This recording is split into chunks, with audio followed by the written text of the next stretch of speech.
रायपुर के भारतीय जनता युवा मोर्चा के शरद राठौर दीनदयाल उपाध्याय मंडल महामंत्री अपने कार्य के दायित्व और कार्यशैली भारतीय जनता पार्टी के कार्य समाज में लोग आगे कैसे बढ़ सकते हैं, इस बारे में पूरब टाइम्स को अपने विचार कुछ इस तरह से बताएं। मेरा नाम शरद राठौर है और मैं भारतीय जनता युवा मोर्चा पंडित दीनदयाल उपाध्याय मंडल का वर्तमान में महामंत्री हूँ।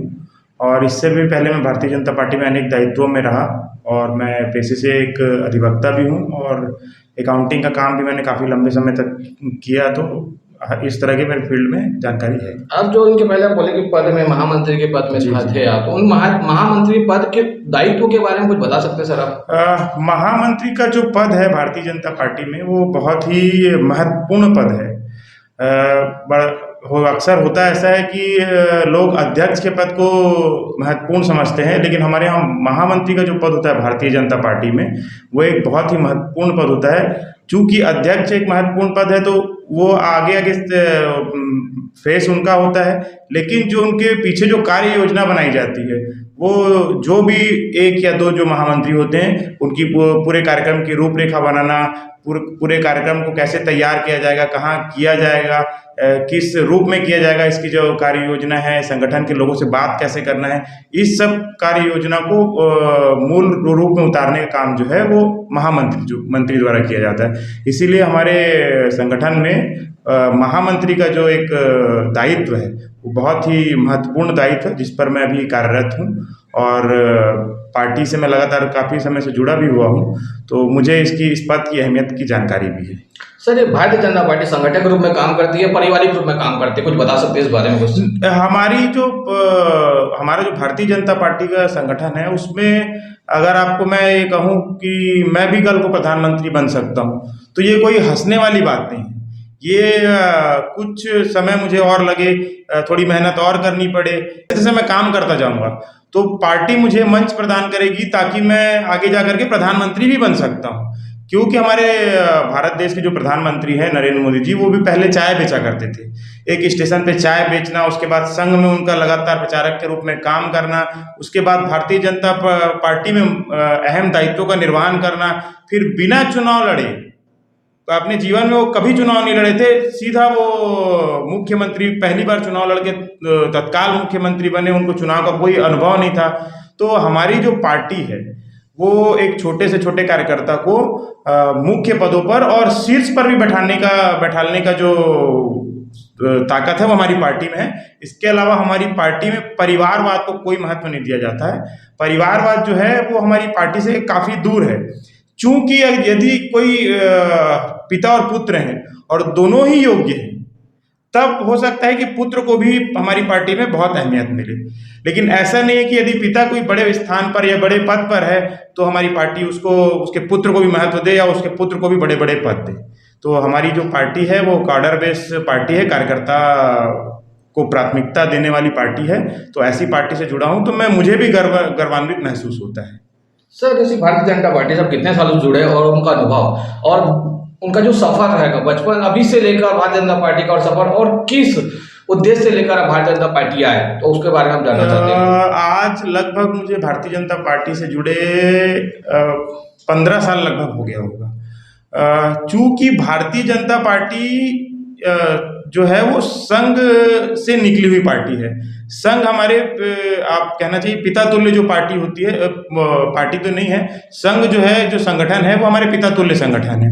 और मेरी जो शिक्षा हुई है वो सरस्वती शिशु मंदिर स्कूल है, विद्या भारती का, संघ की एक शाखा है विद्या भारती, उसका स्कूल है सरस्वती शिशु मंदिर। तो मेरी प्रथम से लेकर के 12वीं तक की जो शिक्षा दीक्षा है वो उसी स्कूल में ही हुई है। और हमारे जो स्कूल है रोहिणीपुरम का, उसके जस्ट बाजू में संघ का बहुत बड़ा संस्थान है। तो हम बचपन से संघ के लोगों को देखते आए हैं, उनकी कार्य योजना को देखते आए हैं, उनकी सरलता को देखते आए हैं कि कैसे वो एक सामान्य से अच्छे बड़े बड़े पैसे वाले और अच्छे पदों पर रहने वाले भी सामान्य से जमीन में चादर बिछाकर सो जाना, अपने कपड़े स्वयं धोना, अपना खाना स्वयं बनाना। तो उनको देख करके एक प्रेरणा मिली कि जब कोई व्यक्ति धन धान्य से संपन्न होता है, पद से संपन्न होता है, उसके बाद भी उसके अंदर अगर ईगो नहीं आता है, तो ये देखकर हमको वहाँ से प्रेरणा मिली। उसके बाद जब मैं थोड़ा सा बड़ा हुआ, जब मुझे समझ में आया कि राजनीतिक क्षेत्र में काम कैसे किया जा सकता है, तो मैंने भारतीय जनता पार्टी के कार्यकर्ताओं से संपर्क साधा और फिर वहाँ से अपना काम करना शुरू किया। सर, ऐसा कुछ यादगार पल होगा भारतीय जनता पार्टी से, ऐसे कुछ भी कार्यक्रम हो गया या विरोध प्रदर्शन हो गया जो आप जिंदगी भर नहीं भूल पाएंगे, जो आप स्कूल लाइफ में भी ऐसा कुछ होगा, कुछ बता सकते हैं इस बारे में आप? जैसे कि हमारे यहाँ स्कूल में जो है, हमारे यहाँ स्कूल में मेरे को जब समझ में आता है कि संघ की शाखाएं लगती हैं, तो हमारे स्कूल में ही उनकी ज़्यादातर व्यवस्थाएं होती थी। तो हम लोग वहाँ पर छोटे छोटे बच्चे थे तो उनको देखा करते थे कि ये कैसे आते हैं, कैसे गणवेश पहनते हैं, कैसे काम करते हैं। तो एक घटना मेरे ध्यान में है कि हम जब पानी पीते हैं तो उसका एक वो रखा होता है, क्या बोलते हैं आपका, पानी पीने के लिए जो बॉक्स टाइप का रखा रहता है जिसमें पानी निकलता है, तो उसमें नाली जाम हो गई थी। मेरे सामने की घटना है। तो स्कूल में रखा हुआ था, तो नाली जाम, मतलब पानी अब ज़्यादा हुआ, कुछ कचरा पड़ा तो उसमें जाम हो गया। तो एक संघ के मतलब हमारे एक वो गणवेश जो है उससे मुझे समझ में आ गया था कि संघ के व्यक्ति हैं, क्योंकि वो कुर्ता पैजामा सादा सा पहने रहते हैं। तो वो आए, एक लकड़ी उठाई, उसको साफ किया पूरा। ये नहीं, उनके मन में ये भय नहीं था कि कोई मुझे देख रहा होगा या मुझे शर्म आनी चाहिए, मतलब शर्म महसूस होनी चाहिए, ऐसा कोई भी मतलब उनके अंदर भाव नहीं था। वो लकड़ी उठाते हैं, उसको साफ करते हैं, पानी जाम जो होता है वो निकल जाता है। तो मैंने उनको देखा कि मतलब उनकी जो भावना है उससे मैं बहुत प्रेरित हुआ। इसके अलावा युवा मोर्चा में भी हम लोगों ने बहुत सारे प्रदर्शन किए हैं, जैसे कि आपका भूपेश बघेल जी का जो पुतला था, अब पुलिस वाले तो भूपेश बघेल के ही एक तरह से देखा जाए तो चेले के समान काम कर रही है, जो रायपुर पुलिस है या जो छत्तीसगढ़ पुलिस है। तो हमको पुतला तो जलाने देगी नहीं, तो हम लोगों ने रायपुरा ओवरब्रिज के नीचे पुतला जलाने का प्रोग्राम रखा और चुपके से ऊपर से गए और उसी पुतले को रस्सी से बांध करके फांसी दी। फांसी दे करके हमने ऊपर से ही आग लगाई, जिसमें कि पुलिस प्रशासन इतना बेबस हो गया था कि हम इस पुतले को जलने से रोके कैसे। और उस पुतले को हमने जला करके मतलब अपना विरोध प्रदर्शन किया, जिससे जो एक बहुत ही मतलब कहना चाहिए कि एक बहुत शानदार प्रोग्राम था, जिसमें हमने भूपेश बघेल के पुतले को फांसी भी दी और उसमें उसको जलाया भी। और इसके अलावा अभी जैसे आप देखे थे कि हमने भ्रष्टाचार की बारात भी निकाली थी, उसमें तो मैं स्वयं ही भूपेश बघेल का गेटअप जो था वो पहन कर बैठा था, घोड़े पर बैठा हुआ था। तो ये सब ऐसे बहुत सारे कार्यक्रम में भी 2 दिन पहले आपका यमराज का जो एक प्रोग्राम हुआ सदर बाजार में, उसमें भी मैं ही स्वयं यमराज बना हुआ था। तो ऐसे बहुत सारे कार्यक्रम हैं जिसकी यादें हमारे अंदर बसी हुई हैं, जो आजीवन हम नहीं भूल सकते। और यही जो कार्यक्रम है हमें और आगे बढ़ने की प्रेरणा देते हैं।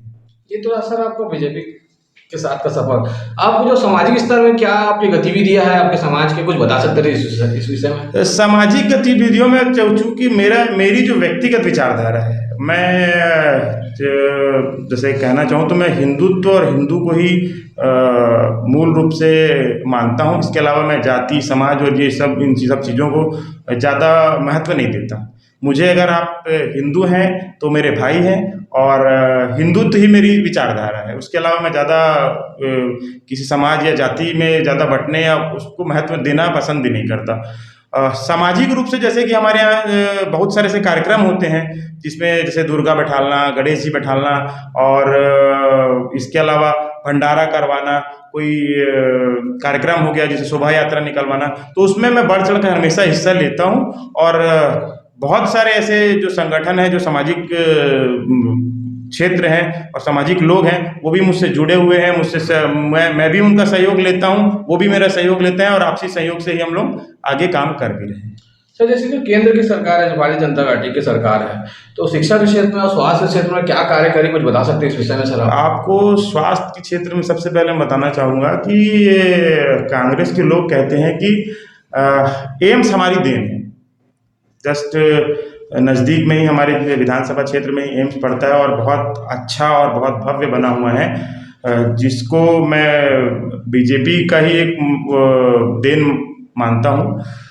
1956 में पहली बार एम्स बना, दिल्ली एम्स, और दूसरा एम्स बनने में 56 साल और लग गए।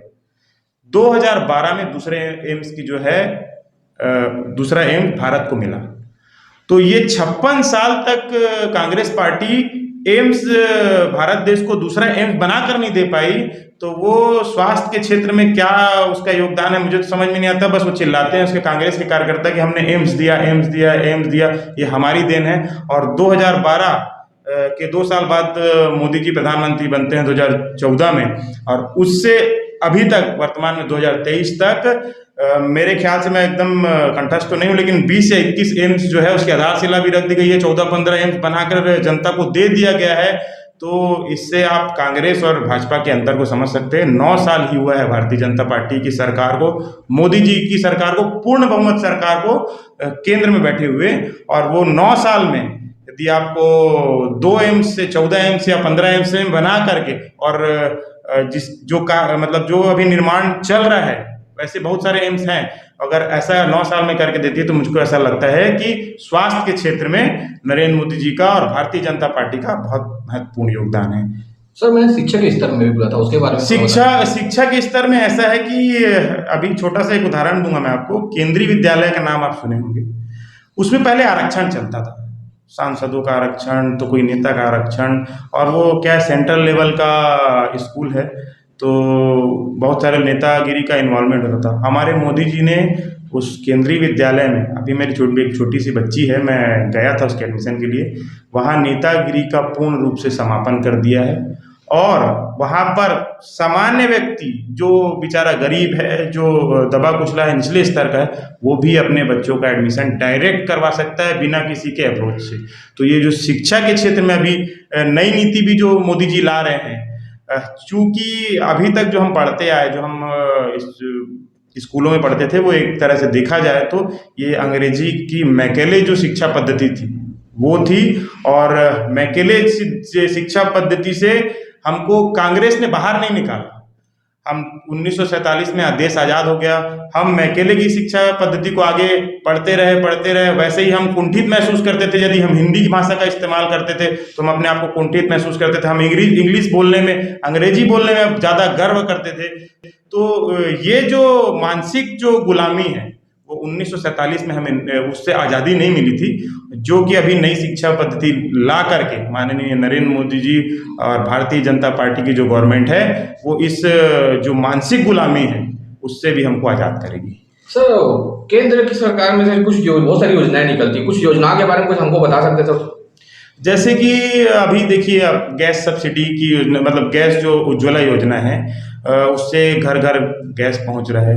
मोदी जी का एक, मुझे जो व्यक्तिगत रूप से मेरे को एक जो क्वालिटी समझ में आती है कि वो ऊपर के मतलब हवाई काम में विश्वास नहीं करते, बड़े छोटे छोटे और मामूली से जो मूलभूत जो चीज़ें हैं उन पर वो ज़्यादा ध्यान देते हैं। जैसे कि स्वच्छ भारत अभियान, आप रायपुर में, मैं आज मेरे को लगभग हो गया है, आज मेरी उम्र ही 32 साल है, और समझ लीजिए मैं 32 साल से आज रायपुर में ही पूरा मेरा जीवन निकल गया।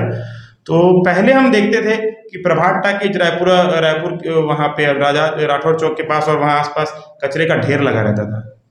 ये कचरे का ढेर कांग्रेस के शासन में लगातार वैसे ही रहता था, लेकिन जैसे ही मोदी जी ने स्वच्छ भारत अभियान की जो घोषणा की और उसके ऊपर जो कार्य किया, क्योंकि घोषणा तो हमारे मुख्यमंत्री जी भूपेश बघेल भी अनाप शनाप करते हैं, इतनी घोषणा कर दी, लेकिन कोई पूरी हो रही है, कोई धरातल पे उतरी है कि नहीं उतरी, उससे उनको कोई लेना देना नहीं है। चूंकि मोदी जी कोई घोषणा करते हैं तो उसके ऊपर प्रॉपर प्लानिंग करते हैं, उसके बाद उसको कैसे इम्प्लीमेंट करना है उसके बारे में सोचते हैं। तो स्वच्छ भारत अभियान के तहत आज देख लीजिए, आपको कहीं भी रायपुर को छोड़ दिए, पूरे भारत देश में जो बड़े बड़े शहर हैं वहाँ कूड़ा इकट्ठा नहीं होने देती, वहाँ की निगम प्रशासन, जो वहाँ का लोकल प्रशासन है वो इकट्ठा नहीं होने देते। इतना भय मोदी जी का बना हुआ है, इतनी जागरूकता लोगों में आई है कि लोग अब चिप्स का पैकेट जब खाते हैं तो उसको फेंकने की बजाय जेब में रखना पसंद करते हैं। तो ये जो मानसिक जागरूकता है जो मोदी जी ने लेकर के आए हैं। इसके अलावा शौचालय नहीं था भारत देश में, कितनी सारी महिलाएं खुले में शौच करती थी तो उनको भी अपमानित महसूस होता था, तो वो उनसे भी उनको मुक्ति दिलाई है मोदी जी ने।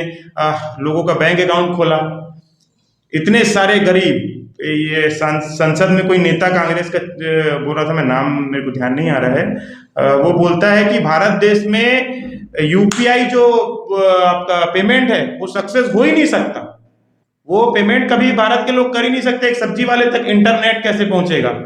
और इस 9 साल में एक सब्जी वाले से लेकर के आप जितने छोटे से छोटे व्यापारी हैं, आप उनके पास जाएंगे, आपको पैसे की जरूरत नहीं पड़ेगी, आप QR स्कैन करेंगे और तत्काल आप पेमेंट कर सकते हैं। तो ये जो बदलाव है वो माननीय नरेंद्र मोदी जी के नेतृत्व में, भारतीय जनता पार्टी के नेतृत्व में भारत देश देख रहा है और भारत देश की जो जनता है वो भारतीय जनता पार्टी के साथ है। सबसे पहली बात तो जो ये अपराध जो बढ़ रहे हैं, ये एक समाज के लिए बहुत ही विकट परिस्थिति है, क्योंकि हम लोग देखते हैं कि 10 साल 12 साल के छोटे छोटे बच्चे बोनफिक से कुछ कपड़े में वो डाल के सूंघते हैं, तो कोई 10 नाम की, कोई नाइट्रो 10 की करके गोली खा रहा है, कोई इंजेक्शन लगा रहा है, और कोई बहुत बड़ा व्यक्ति है, पैसे वाला है, तो VIP रोड में ड्रग्स ले रहा है, इंजेक्शन लगा रहा है, बड़े बड़े महंगे महंगे नशे कर रहा है। तो ये समाज की बहुत बड़ी विकट स्थिति में भी इस समय समाज खड़ा हुआ है, और इस विकट स्थिति से निकालने का दायित्व केवल और केवल सरकार का है। केवल सरकार ही समाज को इस कुरीतियों से बचा सकती है। एक आम जनमानस का कोई व्यक्ति है जो सुबह अपना ऑफिस जाता है, आता है, घर में अपने बीवी परिवार के साथ करता है, वो इतने बड़े सिंडिकेट से लड़ेगा कैसे? अगर कोई दवाई बनाकर बेच रहा है, कोई नशा बना करके बेच रहा है, या कोई बस्तियों में नशा पहुंचा रहा है, तो उतने बड़े सिंडिकेट से लड़ने के लिए मेरे को तो नहीं लगता कोई आम आदमी सक्षम है। वो अपना परिवार देखेगा कि उनसे लड़ाई करेगा। इस लड़ाई में केवल और केवल सरकार जो है वही महत्वपूर्ण भूमिका निभा सकती है, और उसी को ही लड़ना चाहिए। क्योंकि कांग्रेस की सरकार है, तो कांग्रेस में आप ज्यादातर देखेंगे कि जो गुंडे, मवाली, बदमाश, इस तरह के लोग जो होते हैं उनको प्राथमिकता दी जाती है। भारतीय जनता पार्टी में अब मैं आज 15 साल से कार्यरत हूँ, लेकिन मेरे को कोई छोटा सा भी अगर कोई लड़ाई झगड़ा है, कोई ऐसा विवाद होता है, तो उसमें जाने से पहले मेरे को पूरी उस विवाद को समझना पड़ता है। क्या पता वो विवाद जो बुला रहा है वही गलत हो, तो पहले हम पूरे विवाद को समझते हैं, उसके बाद थाने पहुंचते हैं, उसके बाद अगर कोई हमारा व्यक्ति गलत नहीं होता है या उसके साथ गलत पुलिस वाले या कोई करता है, तो हम उसका खुलकर विरोध करते हैं। तो कांग्रेस में ऐसा है कि कोई भी लड़का गाड़ी चला रहा है, पुलिस वाले से उलझ गया, कांग्रेस की पहुंच के छुड़ा दिया। कोई नशा बेच रहा है, उसको पुलिस वाले पकड़ लिए, कांग्रेस की फोन लगा दी कि मेरा आदमी है, उसके द्वारा जो नशा बेचा जा रहा है उसका पैसा मुझे भी मिलता है। तो ये छोटे छोटे से जो बढ़ावे हैं, जो गुंडों को, बदमाशों को और नशे के सिंडिकेट के लोगों को जो दिया जा रहा है, महादेव ऐप जो अभी वर्तमान में बहुत चला, मतलब बहुत चला कि महादेव ऐप, तो ये सब लोगों को प्रॉपर ये सिंडिकेट बना के कांग्रेस के लोग भी उस सिंडिकेट में इन्वॉल्व हैं, उनको भी इनके द्वारा पैसा मिलता है। ऐसा नहीं कि जो नशा बेच रहा है वो अपना हफ्ता या जो महीना वसूली करता है वो कांग्रेस के लोगों को नहीं देता है। लेकिन कांग्रेस के लोगों को सोचना चाहिए कि जब उनके भी बच्चे घर से बाहर निकलेंगे और कोई नशेड़ी आकर के उनको ठोक करके उनकी जान ले लेगा, तब सामाजिक रूप से उनकी भी हानि होगी, उनके बच्चों की हानि होगी, और उनको भी इसका प्रभाव झेलना पड़ेगा। तो मैं कांग्रेस के नेताओं से भी ये मांग करना चाहूंगा कि जब तक आप सत्ता में, क्योंकि अब 2023 का चुनाव आने लगभग 1-2 महीने बचा हुआ है और जनता आपको उखाड़ के फेंकने वाली है और पूरा मन बना चुकी है, क्योंकि हम ग्राउंड में काम करते तो हमको जानकारी है। तो आप 1-2 महीना जो बचा हुआ है, तो मेरा विनम्र निवेदन है कांग्रेस के नेताओं से कि आप लोग भी नशे को रोकने का काम करें। नशा रोकने की जिम्मेदारी भाजपा, कांग्रेस, आम आदमी पार्टी या किसी पार्टी की नहीं है, ये एक सामाजिक कुरीति है, इससे बचना चाहिए। और कांग्रेस का तो आप चरित्र इस बात से समझ सकते हैं कि गंगा जल की झूठी कसम खा करके उन्होंने वादा किया था छत्तीसगढ़ की जनता से कि हमारी सरकार बनेगी तो हम 10 दिन के अंदर शराबबंदी कर देंगे। तो जब वो शराबबंदी नहीं कर पाए, तो ये नशा गोली गांजा है वो कहां से बंद कर पाएंगे। और मैं तो इसका कड़ा विरोध करता हूं। यदि कभी भविष्य मुझे मौका मिलेगा तो मैं ये जो नशा बेचने वाले हैं उनके खिलाफ अभियान भी चलाऊंगा और इनको जड़ से उखाड़ने का काम भी करूंगा। सर, जैसे कि आने वाले विधानसभा चुनाव है, तो भारतीय जनता पार्टी की क्या रणनीति रहेगी, कुछ बता सकते हो? उनका क्या योगदान रहेगा? भारतीय जनता पार्टी के जो कार्यकर्ता है 5 साल से विरोध की राजनीति कर रहे हैं, विपक्ष की राजनीति कर रहे हैं और बहुत ही अच्छे तरीके से कर रहे हैं और बहुत ही खुल करके विरोध कर रहे हैं कांग्रेस सरकार की रीतियों का, नीतियों का और कांग्रेस सरकार का, भूपेश बघेल का। अभी भारतीय जनता पार्टी के जो कार्यकर्ता हैं बहुत ही उत्साहित हैं। अभी इस समय आप समझ लीजिए कि इतने उत्साहित हैं कि वो, मुझे तो ऐसा व्यक्तिगत रूप से लग रहा है कि भारतीय जनता पार्टी की सरकार जो है वो छत्तीसगढ़ में बन रही है। आप किसी से भी पूछ लेंगे तो कांग्रेस के लोग बोलते हैं कि अरे यार हमारी तो 70 सीट के लगभग 70 सीट के आसपास है, 68-70 सीट, ज्यादा गिरेंगे भी तो 10-15 सीट कम होगी, तो हम 50-55 से तो बहुमत की सरकार बना लेंगे और भाई हमारे आसपास की 1-2 सीट हम लोग हार रहे हैं, ऐसा कांग्रेस के लोग वक्तव्य में देते हैं। और पूरे छत्तीसगढ़ के सारे कांग्रेसी यही वक्तव्य दे रहे हैं। मतलब कुल मिलाकर मेरा बोलने का मतलब ये है कि सारी जगहों की सीट जो है ज्यादा से ज्यादा कांग्रेस हार रही है और भारतीय जनता पार्टी छत्तीसगढ़ में सरकार बनाएगी।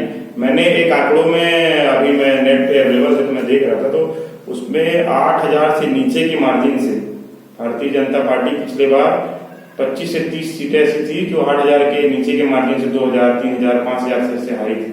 तो इतना मार्जिन को चुनाव की दृष्टि से हार नहीं बोलते, वो एक कर्नाटक की टक्कर होती है, कभी कोई आगे निकल गया, कभी कोई आगे निकल गया, और वो सारी सीटें भारतीय जनता पार्टी जीत रही है इस बार।